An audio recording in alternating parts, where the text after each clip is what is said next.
बाबा श्री ठाकुरदास जी की बात चले और श्री राधा रानी का स्मरण ना हो, ऐसा नहीं हो सकता है। तो मानो कि बाबा की प्रसन्नता के लिए ही हम सबने श्री राधा नाम लिया है। बाबा की सेवा में श्री गणपत बाबा रहे, तो गणपत बाबा से हमने सुना कि बाबा को साधारण मत मानियो। बोले बाबा तो काऊ निकुंज की सखी के ही स्वरूप हैं, उन्हीं के अवतार हैं। बोले बाबा कैसे पता चली? बोले बाबा एक दिन अट्टा पर खड़े भये और नीचे उतर करके आ रहे, तो कहूँ प्रेमी रसिक ने देखो कि वो बाबा नहीं उतर रहे, एक लहंगा को पहन करके और लंबो सो घूंघट मारती भाई एक सखी उतर रही है। और जैसे ही वो नीचे आई तो महाराज जी फिर वो सखी सखी नहीं रही, वह बाबा बन गए। तात्पर्य बाबा और सखी अलग नहीं है, दोनों एक ही है। भैया जी दास को खूब बाबा का सानिध्य प्राप्त हुआ। बाबा की क्या कहें, बाबा को गोपी गीत बड़ा प्रिय था।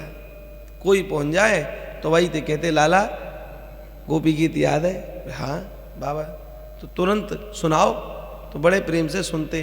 कोई सुनाने लग जाए तो इनके नेत्रों की कोर से आंसू की धार बहने लगती, प्रेम बेउवल हो जाते, अद्भुत आनंद में डूब जाते। इनको गोपी गीत प्रिय, तो यह भी एक प्रमाण है कि आप कोई ना कोई श्री प्रिया जी की सखी के ही स्वरूप हैं। और इन्होंने पूज्य श्री पंडित जी महाराज की क्या सेवा करी है साहब, क्या पूछिए। गैयाओं के प्रति तो इतना लगाव था। जब हम छोटे थे पंडित जी, तो हमारे माताजी पिताजी गिरिराज जी जाते थे, तो कोई कार वगैरह तो थी नहीं, हाथरस से और मथुरा तक के लिए रेलगाड़ी चलती थी, आज भी चलती है। तो माताजी 3 बजे सुबह उठ जाती थीं, स्नान इत्यादि करके और अपने हाथ से ही आटा मल करके पूड़ियों के पैकेट बनते थे। सुबह सुबह खटपट खटपट की आवाज़ से हम भी उठ जाते थे। लाइट का भी प्रावधान, उस समय इन्वर्टर नहीं चलते थे, तो स्टोव पर जो है कभी कभी ऐसा संजोग हो जाता था कि गैस नहीं आई है 2-2 दिन बुकिंग के बाद में भी, तो स्टोव जला करके वो कार्य होता था।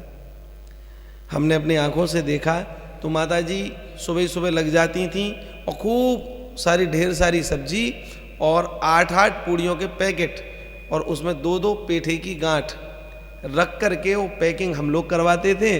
और ऐसे कम से कम बाबूजी 40 पैकेट वो लेकर के जाते थे, दोनों कंधों पर लाद करके। 2 थैला पिताजी, 2 अपने भी वस्त्र इत्यादि होते थे। तो हम पूछते थे किस लिए लेकर के जा रहे हो आप इतने? तो कहते हैं हमारे बाबा श्री ठाकुरदास जी ने ये कही है कि जो संत गिरिराज जी की परिक्रमा में 108 की दंडवती कर रहे हैं, वह सभी के घर को पावे नहीं है, यहाँ तक को नहीं पावे, ब्रजवासी इनको ही पावे। इसलिए तुम इनको घर से सिद्ध करके लाओ और तब इनको पवाओ। तो हम ये परिक्रमा में जितने भी दंडवती करवे वाले बाबा हैं उनको बांटे। अगरबत्ती, धूप बत्ती और माचिस भी लेकर के जाती, बोले वो अपने ठाकुर जी को आरती करेंगे तो उनको आवश्यकता रहेगी। और आप विश्वास करें कि पूरी परिक्रमा में जरूरी थोड़ी नहीं एक ही जगह सब स्थित हो, और वहीं कंधों पर बैगों को लाद करके पूरी परिक्रमा में जाना, और अंतिम परिक्रमा तक भी 1-2 पैकेट जो बच जाते थे, ऐसा रहता था। कहने का तात्पर्य परिश्रम श्रम, परिक्रमा भी करना। और वह किस लिए बाबा ने, तो हमको पिताजी जब हम छोटे थे तो सुनाते थे हमारे पिताजी, तो हमसे कहते भाई बाबा के पास जब वो जाओ तो ऐसा रहता, बाबा ये कहें विष्णु कितनी रोटी खाओ? बोले महाराज जी 5। तो बोले आज से 4 खानी शुरू करो, 1 रोटी कम खाओ, स्वस्थ रहोगे, और जो 1 रोटी बचे वो बाकू अपने हाथ से गैया को खवाई के आई हो, अपने हाथ से, ये कहते थे। ठीक है बाबा। और बाबा इतने निष्प्रही थे, स्पृहा से रहित थे। महाराज जी एक बार मुनक्का का पैकेट पिताजी ले गए, जैसे प्रत्येक महीने जाते थे तो वो मुनक्का का पैकेट लेकर के उन्होंने वहाँ जो है दे दिया। बाबा ने कही भाई वैसे तो आवश्यकता ना है, पर तुम लाई हो तो यहाँ रख जाओ। एक अलमारी सी थी, उस समय परिक्रमा मार्ग में बाबा विराजते थे, श्री भारद्वाज जी के स्थान पर ऐसा है, तो वहाँ रखवा दिया। अब जब अगले महीने गए पिताजी तो देखा कि वो ज्यों का त्यों रखा हुआ है, किसी ने उसको छुआ तक नहीं। आहा, आप सोचिए ये क्या है। इन संतों के बिना बोले ही हम लोगों को बहुत कुछ सीखने को मिल जाता है, बिना बोले, क्योंकि ये सब व्यवहार से सिखाते हैं। परम पूज्य पंडित जी महाराज के प्रति इतना अनुराग था, क्या पूछिए। और बाबा की भी ब्रज में, ब्रजवासियों में ऐसी निष्ठा थी साहब। श्री ठाकुरदास बाबा कहते थे, ब्रजवासी जब अपने गांव को छोड़ छोड़ करके और बाहर कहीं व्यवसाय करने जाते या कोई नौकरी करने जाते, तो बाबा उनसे बहुत अधिक संतुष्ट नहीं होते थे। तो बाबा उनको बुला करके कहते, लाला रे बहुत दिनों बाद आए हो, कहाँ गए हो? बोले बाबा कलकत्ता गए हो, वहाँ पर फला जगह नौकरी मिल रही है बाबा, बहुत बढ़िया, और वहाँ पर मैं काम मिल गया और बस वहीं जाऊँगा। तो बाबा मौन हो जाते। तो ब्रजवासी कहते, को बाबा, बाबा तो को बढ़िया नहीं लगो, कहा बात है, हैं? हमको हमारी नौकरी लगी और तू कह रहे, मतलब प्रसन्नता नहीं भाई बाबा तुमको? तो बोले भैया गिरिराज जी को छोड़ करके प्रारब्ध के लिए कहूँ जाए वो ठीक ना है, यूँ कहते। इसका तात्पर्य क्या है? वो कहते हैं कि ये गिरिराज जी ऐसो है कि जाके चरणन को पकड़े रहो, कहूँ मत जा, छोड़ो, बिल्कुल मत छोड़ो। जो कलकत्ता को प्रारब्ध आज के दिन को तुम्हारो फला समय को माँ होएगो ना, तो गिरिराज जी की कृपा से वो माते खिंच करके यहाँ आ जाएगो। वहां ते गिरिराज जी को मत छोड़ो, माँ को यहाँ आ जाएगो। गिरिराज जी की ऐसी महिमा है। और कहते कभी कभार सोने को गिरिराज जी है, घिस घिस करके पी लो जाकू, सोने को गिरिराज जी है, जाकू घिस घिस करके पी लो तो मौज है जाएंगी। ये बाबा कहते थे। श्री पंडित जी महाराज के प्रति अगाध निष्ठा, श्रद्धा, क्या पूछिए भैया जी, आप विश्वास नहीं करेंगे ब्रज रज के प्रति कैसी निष्ठा होनी चाहिए, यह कोई पंडित जी महाराज से सीखे।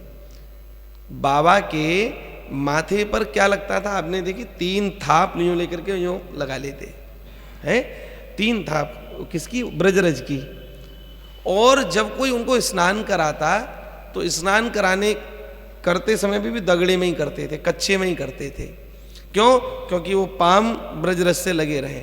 और महाराज जी जब बाबा को स्नान करा करके शरीर को पहुंचने का जब कार्य होता तो पक्का सा बनवा दिया था लक्ष्मी नारायण मंदिर में, तो वहाँ कुर्सी पे बिठा करके उनको पहुंचते तो भी अपना एक पांव आगे बढ़ा देते कच्चे में, और एक अंगुष्ठ से ब्रजरज का स्पर्श ही करते। तो बाबा से पूछा कि बाबा ऐसा क्यों करते हो? बोले भैया एक क्षण को भी या ब्रज की रास्ते में दूर है वो नहीं चाहूँ।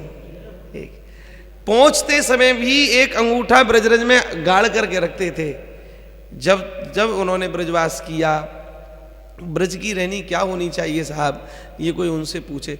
कभी पंडित जी मौका लगाना तो 5-7 दिन पंडित जी का ही चरित्र कहा जाए। ऐसी विलक्षण साधुता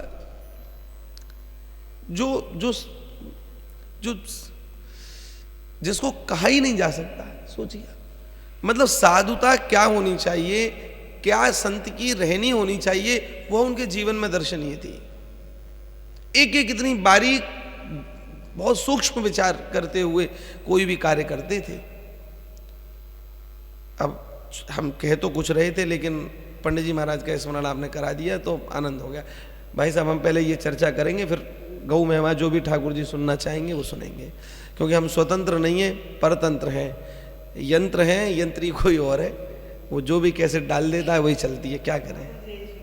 हाँ, श्री पंडित जी महाराज बाबू जी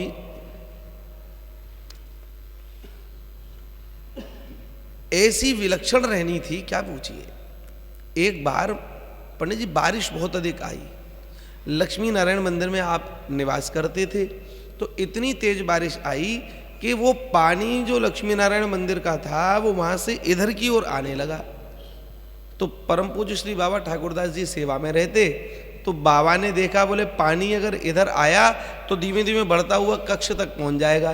तो इन्होंने क्या काम किया, लक्ष्मी नारायण मंदिर के कोई चबूतरा इत्यादि के निर्माण के लिए कुछ ईंटें आई रखी थी।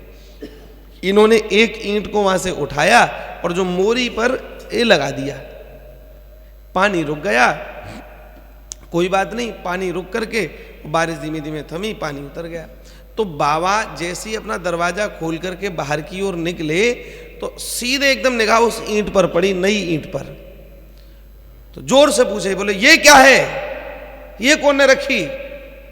जो इनका स्थान था वह इधर था, मंदिर इधर था, बीच में एक दीवार थी है, तो दीवार के इधर वो ईंट मिली, इन्हीं के पक्ष में, इन्हीं के जो अधिकार क्षेत्र की जो मुँह थी, रहना तो थी तो वो बर्मन जी की, लेकिन वहाँ रहते थे। तो पूछा, बोले ये कैसे आई।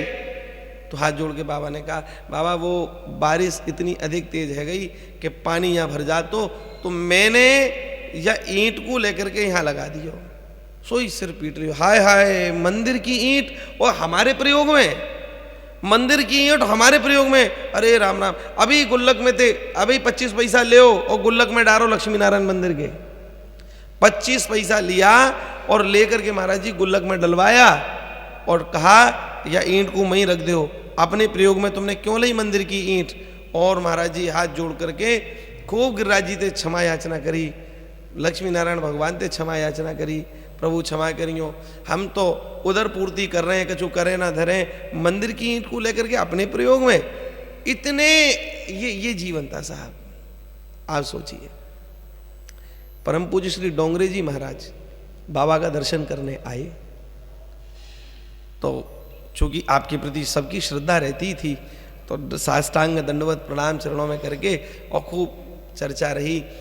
ऐसा बताते हैं कि परम पूज्य श्री डोंगरे जी महाराज तो दंडवती करते करते आए थे, और इतने उस समय नाम था इनका, तो पूर्व में सूचना मिल गई थी कि वो आने वाले हैं। बाबा ने व्यवस्था भी उसी अनुसार करी कि यहाँ तक आए तो सूचना दे देना, यहाँ तक आए तो सूचना मिल जाए। लेकिन यह भी ऐसे अद्भुत विलक्षण श्रद्धा के निकले कि अड़ींग पे गाड़ी छोड़ दी, पैदल पैदल आ गए, और महाराज जी आकर के चुपचाप, बाबा वहाँ पर सत्संग कर रहे थे और वहीं आकर के सत्संग में बैठ गए।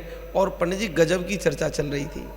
चर्चा क्या चल रही थी, बोले अक्रूर जी कृष्ण बलराम को लेकर के और मथुरा की ओर जा रहे हैं, और यशोदा मैया बिलक बिलक करके कह रही है को या जग में हितू हमारो, जो चलत गोपाल ही राखे यशोदा, बार बार यों भाखे। हे को या जग में हितू हमारो, जो छलत गोपाल ही राखे। ये चर्चा चल रही थी। समाधिस्थ हो गए, दिव्य लीलाओं में खो गए, शरीर का भान नहीं महाराज। आहा, कुछ समय के बाद जब गाड़ी आई तो सबने पूछा, बोले श्री महाराज जी कहाँ हैं। अरे बोले महाराज जी तो पहले आ गए। कहाँ आ गए। तो जब देखा तो सत्संग में बैठे हुए, एकदम समाधिस्थ हैं, नेत्रों से अविरल अश्रुपात हो रहा है, दिव्य आनंद में डूब महाराज ऐसी स्थिति बन गई। जब देखा सबने साष्टांग प्रणाम किया। प्रणाम करने के बाद सब आनंद में डूब गए, और महाराज जी परस्पर चर्चा चली, और चर्चा चलने के बाद श्री डोंगरे जी महाराज ने एक बात कही। पंडित जी महाराज, एक निवेदन था। क्या निवेदन। देखो, बाबा के जीवन में भजन और मात्र भजन ही था, इस बात का प्रमाण है। तो बाबा से कही कि बाबा हम ये चाहते हैं कि यहीं से गिरिराज जी की परिक्रमा शुरू हो गए, और ये लक्ष्मी नारायण मंदिर है, जाको एक मुख इधर भी खोला हुआ है परिक्रमा मार्ग में, तो अगर आप आदेश करें तो हम यहाँ पर सदाव्रत भंडारा बंटवाना चाहते हैं। तो जो हमारे जितने भी गुजरात के जितने भी वैश्य जन हैं वह चाहते हैं कि यहाँ पर भंडारा बंटता रहे और खूब आनंद रहे। तो बाबा ने कही कि भंडारा बंटना। बाबा एक बात कहते थे भैया जी, ये कहते हैं, बोले प्यासे को पानी पिला दे पर कुआं खुदवाए की ना सोचे। ये बड़ी सूक्ष्म बात है। प्यासे को पानी यानी कि हाथों हाथ सेवा का कार्य कर दे, पता ही ना चले किसी को। और सोच रहे बोले कुआं खुदवाओ तो 2-4 सलाह देने वाले आ जाएंगे, बोले अपने पापा जी का नाम तो लिखवाओ इसमें, इतना बढ़िया आपने काम किया है। और फिर जब पिताजी का नाम लिख गया तो फिर वही बात होगी। एक सज्जन एक मंदिर में आए, बढ़िया कीर्तन चल रहा था, तो आते ही परिवार के साथ में उन्होंने सबसे पहले पंखा ही बंद किया। अब साधु बेचारे कीर्तन कर रहे थे बड़े प्रेम से, तो उन्होंने कहा भैया जी क्यों पंखा बंद कर दिया? अरे बोले रुको रुको तुम रुको। फिर अपने बेटे को बुलाया, सुनो देखो ये माता जी का नाम लिख रहा है, देखो ये पिताजी का, देखो ये उनका नाम लिख रहा है, ये हमने ही दिए हैं सब, ये हमने ही दिए हैं, ये हमने। ये क्या है? यही अहम भाव। तात्पर्य ये कि पंडित जी महाराज इन सबसे बचते थे। कुआं खुदवावे की नहीं सोचे, प्यासे को पानी पिला दे, सहज ये बात कहते थे। तो इसलिए सदा व्रत बटने की जब बात आई तो पंडित जी महाराज, अब संत हैं इतने बड़े डोंगरी जी महाराज, इनसे कैसे मना किया जाए?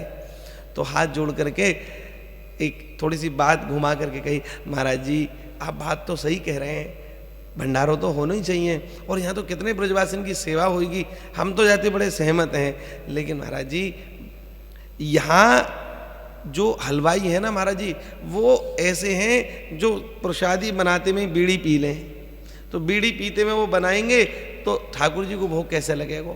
और महाराज जी आजकल सब्जी बड़ी सड़ी गड़ी आम है, काऊ जीव की हत्या अगर वहाँ में है गई तो भी अपराध बनेगा, तो हम तो जाके योग्य नहीं है महाराज जी, आप कहीं और अन्य जगह बंटवा। उन्होंने खूब कहा, बोले महाराज कोई सेवा तो बताओ, कि ना ना ना ना बस हमारी तो यही सेवा है।